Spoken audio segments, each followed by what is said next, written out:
Hi, I'm Kelly. And hi, I'm Geoff. And this is Blueprints for Belonging, where we're exploring how to build conscious connection in a disconnected world. Because belonging doesn't happen by accident. Mm-hmm. It happens by design. Hey, Geoff. Hey, Kelly. We're back here again and want to welcome everybody back to our show. And we're exploring all these things in this little section of our series called The Practice of Connection. And its purpose is to staying connected while honoring ourselves. So kind of we explore these small shifts that kind of make up this big difference in how we connect with ourselves and each other. So. In our last episode, we talked about repair after rupture. Yes, we did. Repair. Rat pair. Sorry. Yeah, repair. How relationships aren't strengthened by avoiding disconnection, but by learning how to repair after it. Indeed. Mm-hmm. And as we continue this series of the practice of connection, letting understanding lead, we're focusing on something many of us were never taught. That connection is a skill set, and we actually practice and develop. Isn't it wonderful? Yeah, we can. We can do it. We can. Then once we know how to do that repair, it's kind of like in the last episode, I talked a little bit about my niece being able to change her engine mounts and her oil and anything. I mean, that's complex, right? Yeah, it's not easy. Oh, no.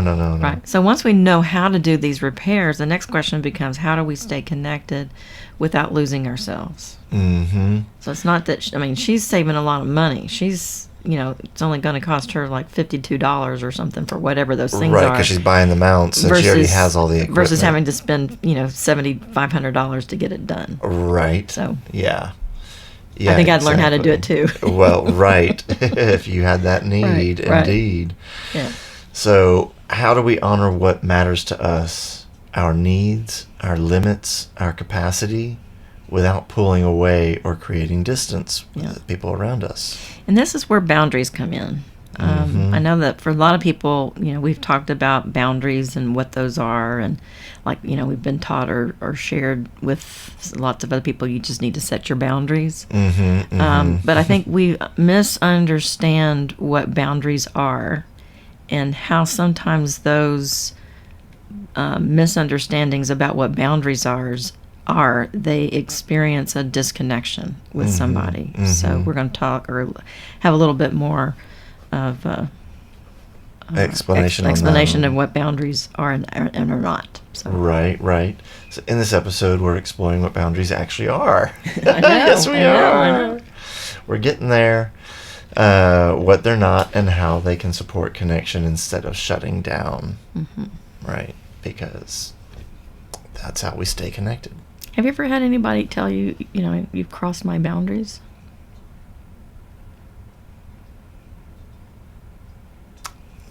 Not those exact words, but it was clear that I did cross a boundary.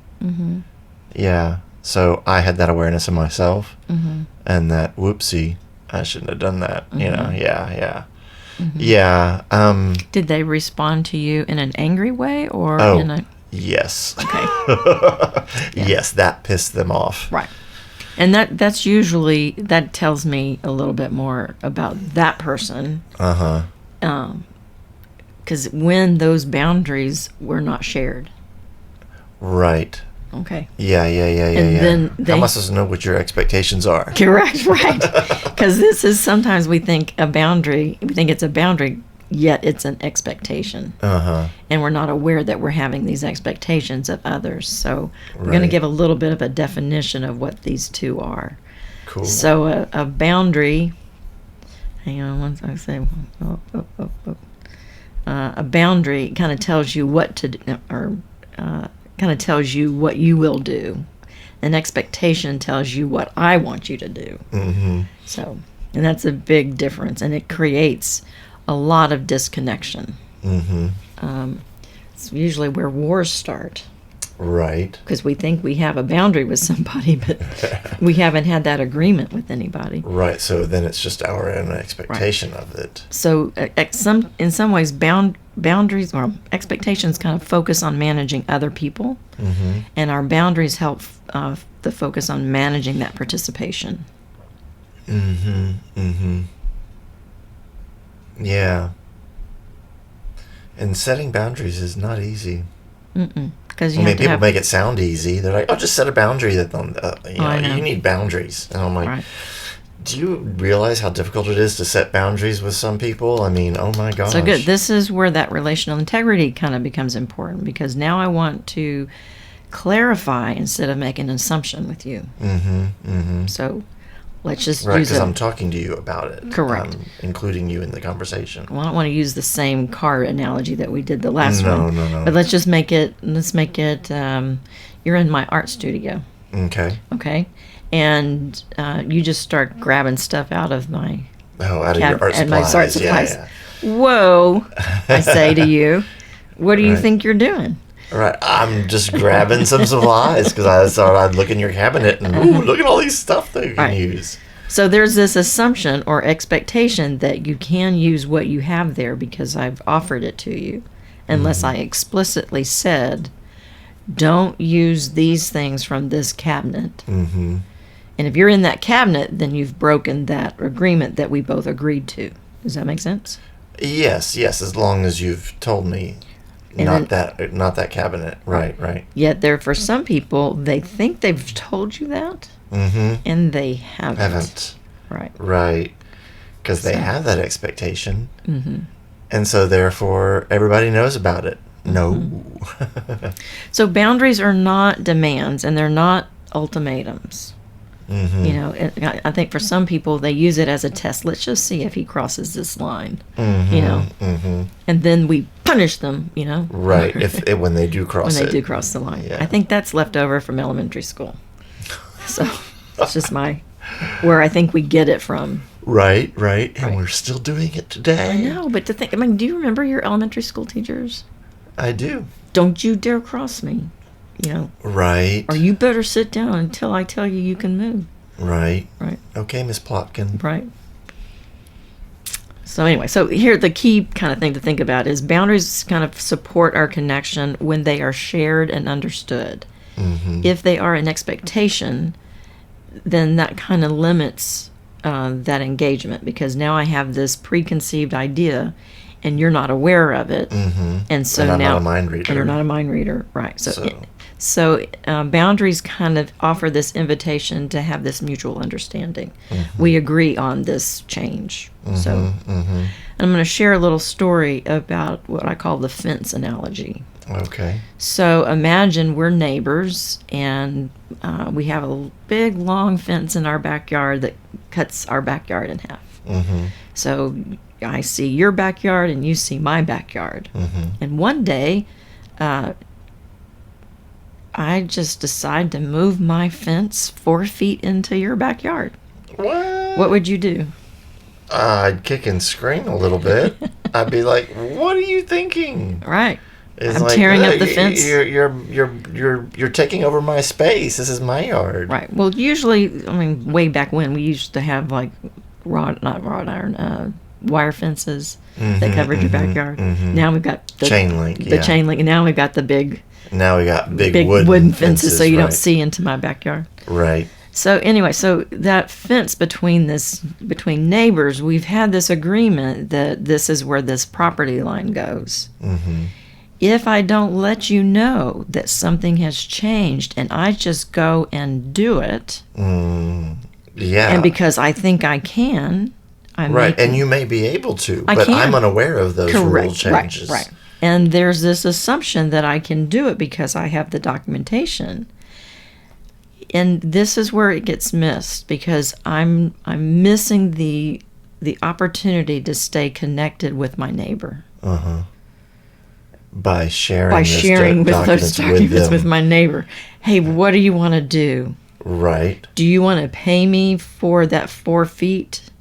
Or should we just put a big water pit between us and make it a bird sanctuary between our two. Ooh, I like that idea. I know. And we can film it and get money, pay for our retirement. Put it on YouTube. Right. Anyway, so having that shared agreement about the fence and where you're moving it to, it becomes this. It mitigates rupture, basically. Right, and it helps you move through this relationship with relational integrity. Mm-hmm. Right. Mm-hmm, okay. Mm-hmm. Yep. So sometimes it does require a conversation. Right. Yeah, because... And consent to having these boundaries. So let's just talk about some relational boundaries that sometimes get misinterpreted. Okay. Do you have any ideas, maybe one or two sometimes? Lack of communication or broken down communication, absolutely. Delivered with frustration or shut down. So if I come to you and I say, why the fuck did you move the fence? That's not going to go very far. No. Yeah. Or let's say, we're good friends and, for some people, they think that if I had you over for dinner, it's your turn to have me over for dinner. Mm-hmm. There's these This is expectations, unwritten rules kinds of things. Yeah. So I kind of use that kind of part of the fence analogy. I did mine, now it's your turn. Now it's your turn, right. Yeah. So it doesn't necessarily have to be like that, but a lot of times we have this expectation in our relationship that I did this time, it's your turn to do it, Mm-hmm. And we haven't negotiated where that boundary sits. No, we haven't talked about it at all. So how do you think, we're talking a little bit about how boundaries get disconnected. And, they get disconnected because there's a lack of communication typically. We get a lot of use out of it because sometimes we can use it as a way of punishing or controlling another person. Oh. You That never sounds done it? horrible. Well, think about it. Parents did it with us. I know. And then sometimes in our relationships with our spouse, we do the exact same thing. We did the same things. Or with friends sometimes we do the same thing. Right, yeah. So I've never had a spouse. So my perspective is a little different than Kelly's. Well, not that I use that at all for my spouses. No.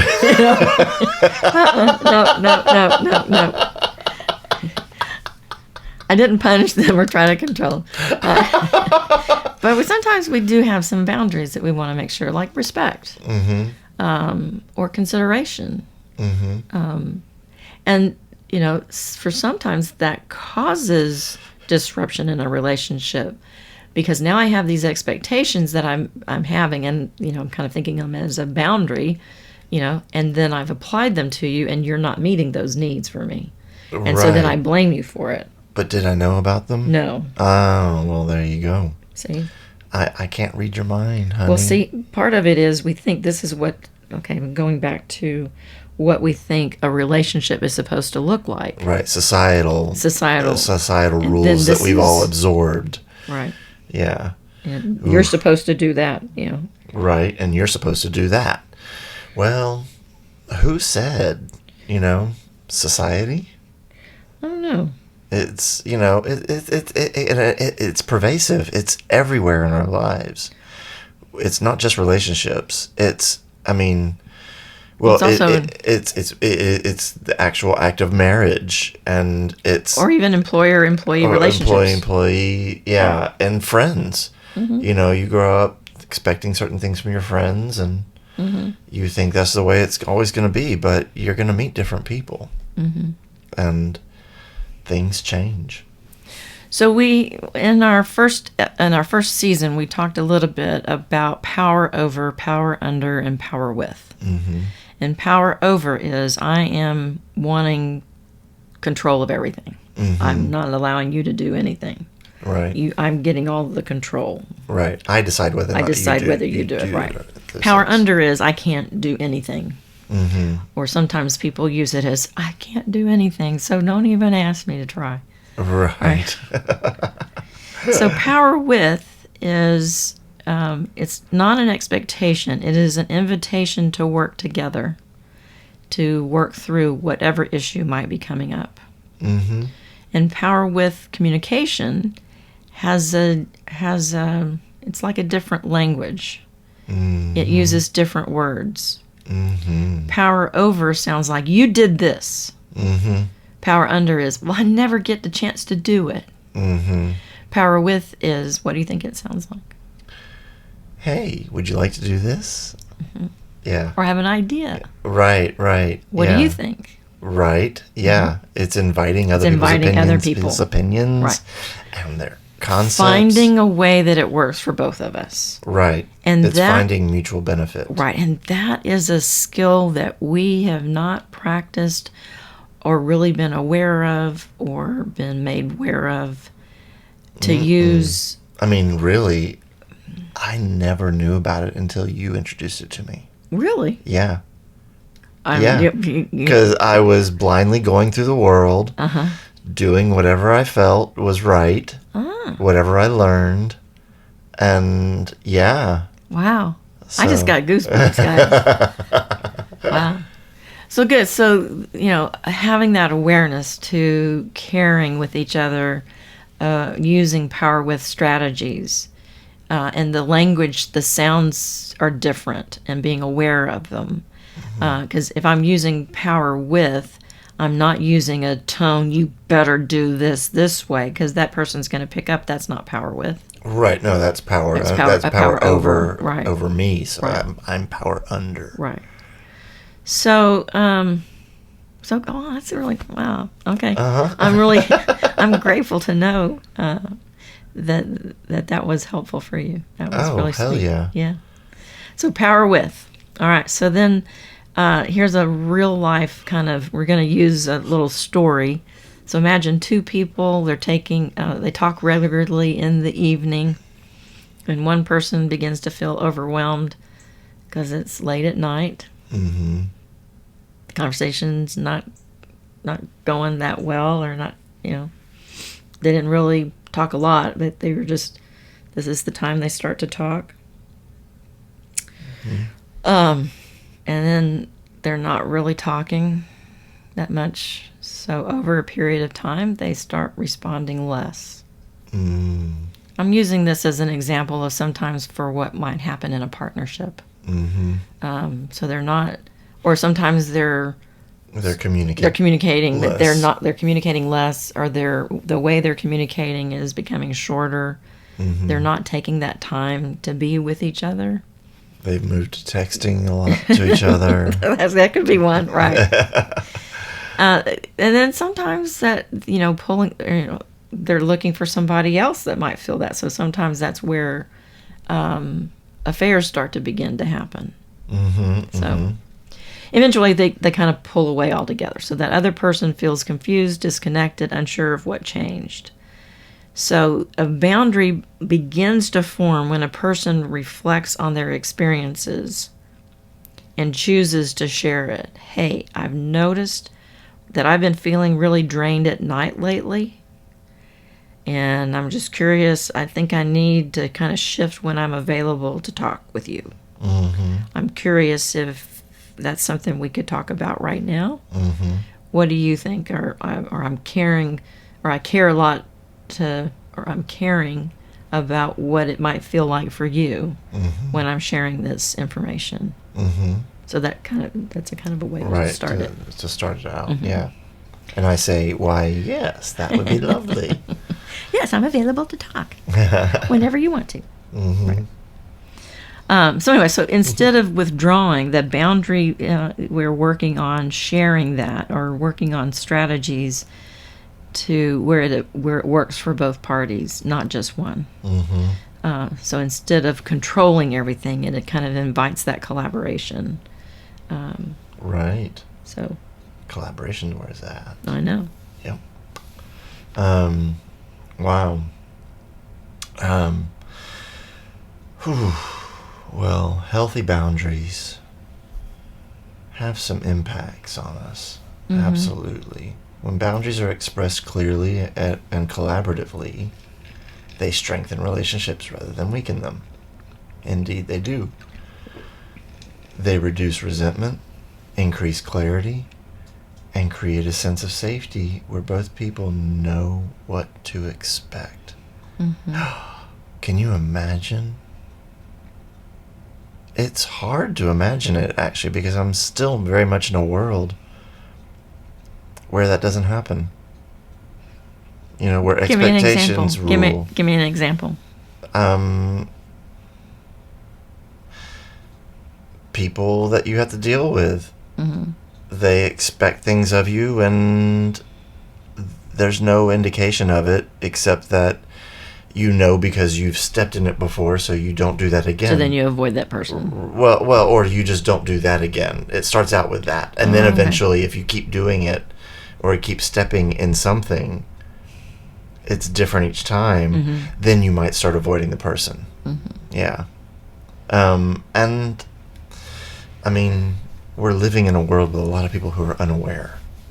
Oh my goodness, yes. So yes, this still happens. Well, there's this is in some ways a shift in having conversations that have some honesty. Because in some ways our enculturation is, and I don't want to say I'm going to be brutally honest and tell you what I think of you. That's not what I'm talking about. I'm talking about that honesty. Right. Yet I'm sharing about what's going on for me, not what I think of you or whatever else. I'm telling you only about what's going on in me. That's where I'm talking about the honesty part. Right. Because a lot of times what we try to hide is how we might be feeling or thinking because we're afraid or fearful that somebody's going to reject us or hurt us or harm us because of what we've shared. It won't be received well. Right. So we're trying to reduce that possible... That friction. Yes. Yeah. Oh, so some short-term health impacts of healthy boundaries are discomfort, adjustment period. Yeah, you need to adjust to it. Conversations that require honesty, which honesty is a building block for relationships. Tell me more. Well, it is, isn't it? I mean, because if you're not honest, then are you being deceitful? Well, that's an assumption. Right. But I said, are you being deceitful? I didn't say you are if you're not honest. But you have to have a way of proving that honesty. If I'm not sharing it. Well, if what you say equals what you do. Well, that's true. Then you show it, but it takes time to do that. Right. You can't just do that instantly. Right. Yeah. Do what you say what you do. So I want to shift something a little bit. I find the word healthy, I don't care for it at all. Because it implies that we're sick. Or broken or defective or ill. And I like to shift it to another word. Or other words. Growth would be one. Participation, consciousness, connectedness, awareness.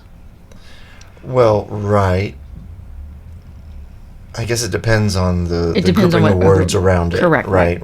I'm just wanting to shift it because I don't want to keep that pathology language. I don't care for healthy boundaries. It doesn't help me. Right. It makes it seem. I just want to keep them conscious boundaries. Okay. Or I can keep them relationally clear boundaries. Oh, I like that. Yeah. Or they're collaborative boundaries. Or anyway, so I'm just bringing that up as a something to consider when you're thinking about the word healthy. Ugh. I don't care for it. Oh. It's just one of my little pet peeves. I just don't care for it. I get it. We need to have a pet named Peeve. My pet peeve. I know. Maybe we'll get a squirrel too and name it Peeve. Right. Yeah. So anyway, you got some insight about boundaries? Yeah, well, boundaries are not about separation. They are about sustainable connection. Mm-hmm. So when boundaries are shared, understood, and respected, they create the conditions for relationships to continue without burnout, confusion, or resentment. What's burnout? Oh, I'm just so tired of doing this with you. I'm not going to do it anymore. Yeah, that's Okay. burnout. Okay. Yeah, it's when you avoid the relationship because you're having tired problems. of You're dealing tired with of it. Yeah. Mm-hmm. Confusion is I'm not clear. I don't understand. Right. I'm I'm looking for clarity. right, and then resentment is. Ooh, that's one thing that I do a lot, or I used to do a lot. Oh, what do you mean? It's part of perfectionism. Oh, okay. So Resentment. yeah, your anger turns to resentment, Oh, okay. and yeah, I don't really know how to define it, but I can give you an example. Okay. So I was writing a journal entry about a year ago, and it was because I had grown to resent a guy I dated Mm-hmm. for not giving me the time I needed for the relationship. Mm-hmm. And we were still connected on Facebook at the time. Mm-hmm. And he was going on vacation. Mm-hmm. And I responded to his post. Mm-hmm. I'm so glad you have time for vacation. And he said, well, I thought you were over this, but bye. And he unfriended me. Mm-hmm. And so that spurred me to write this entry because I had to let go of him because I was feeling very resentful towards him. I was just like, you don't have any time for me, but you have time for vacation. You have time for everything else but. So that resentment that came up was really about some boundaries that somebody else placed on the relationship that wasn't mutual. Yeah, exactly. Mm-hmm. I'm done with you. Well, that's what he did. Mm-hmm. And it pissed me off, and I'm like, yes, of course, right? Because you But- want to be respected, right? Right. But I wasn't being respectful in my comment. Mm-hmm. And so his response was not surprising. But what happened was I was angry with him for not giving me the time or the understanding to be in relationship with him. Mm-hmm. So over the course of 5 or 6 months, it turned to resentment. Mm-hmm. And when I read the journal entry, I went far back. Oh my gosh. I had held resentments for people that I no longer even saw. Mm-hmm. And I remembered, oh yeah, I used to think they were just, ugh. You know, it was like, but where did that come from? It came from anger over my situation at work because they were colleagues. And here you did it. Yeah. You created some awareness around it. oh, absolutely. Yeah. And so I'm a lot less likely to resent people now because now I'm aware of it. Yeah. Yeah. And that was me figuring out what I was on the Enneagram Great. And so scale. this is not about healthy. This is about your growth. Oh, Does yeah, that make yeah, sense? Yeah, Okay. yeah, absolutely. Right. And I just wanted to say thank you very much for sharing that personal information about you and about your relationships. And I'm appreciative of hearing something so real. It gave me goosebumps when you were sharing it. Oh, too. wow. Yeah. Right. Yeah. I just wanted to say thank you. I appreciate that because that's Well, you're in some welcome. ways that really supports you in understanding your growth and the direction you've been, and this awareness helps you create these relationships that are coming in the future. You have this awareness to them. Right. Right. So anyway, I just want to say thank you very much for that. And I will appreciate not make the same mistake more than once. Anymore. Oh well. Or at least I'm going to try. Cool. Well, I'm glad you liked that little story. Yeah. That was a real story from about a year ago in my excellent journal. Mm-hmm. It really is very helpful to journal, I tell you what. Reflective review is what I like to call it, because people have An idea what what journaling journaling is, is, and right. I use this concept of reflective review that research scientists use, Mm-hmm. and they're taking down this data. If they don't keep that that data, they won't do They can't review it, right. So reflective review, yeah. Right. Oh, there you go. I like that. So Our boundaries. yeah, boundaries aren't meant to push people away. No. They're meant to make connections sustainable. Right. And when we share them, instead of assume and make these expectations, we are able to create that clarity instead of confusion. So right. Oh, sounds so wonderful. So instead of asking, how do I get them to respect my boundary? Maybe we begin asking, have I made this boundary visible and understandable? Yeah, I think that's a good direction. That's a good way to turn it from expectation to actual boundary. And having that awareness for yourself. Here's some reflections to take with you for this week. Where in my relationships am I setting boundaries without communicating them? I think she means expectations, but we call them boundaries sometimes. Yeah. Do my boundaries invite understanding or enforce distance?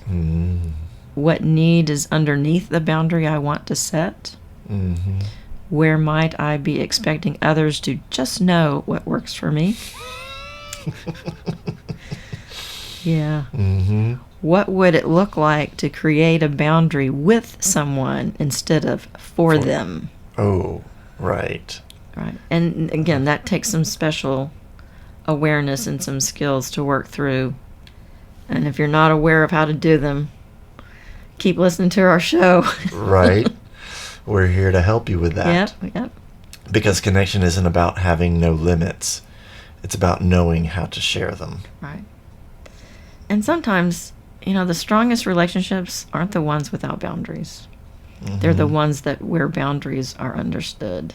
Right. And they support us, and they think about in the architectural analogy, we have some boundaries with our walls, right? So if we didn't, my neighbor would be... They'd be looking at us right now. Would be looking at us right now. No, stop looking at me. Yeah. I was like, well, put a wall up. Maybe I won't look at you. You put a wall up. Anyway, thanks everybody for listening. Yeah, thank you very much. And, well... invite people to share our show. Yeah. What you've learned from it with another person or two. Yeah, or 3 or 4. Or if you want to share back with us, you can find us on YouTube. On YouTube. And you can leave some comments. Respond with a comment. Yeah, if you're listening on any other platform. Yeah, exactly. If the platform allows, leave us a comment. Right. We will see it. Because we're everywhere. Right. Thank you very much for listening. Yes, thank y'all. Bye. Thanks for listening to Blueprints for Belonging. If you enjoyed this episode, be sure to follow. Leave a 5-star rating for us and share it with a friend. You can find us on Spotify, Apple Podcasts, or wherever you like to listen. Your support helps us keep building conscious connection in this disconnected world.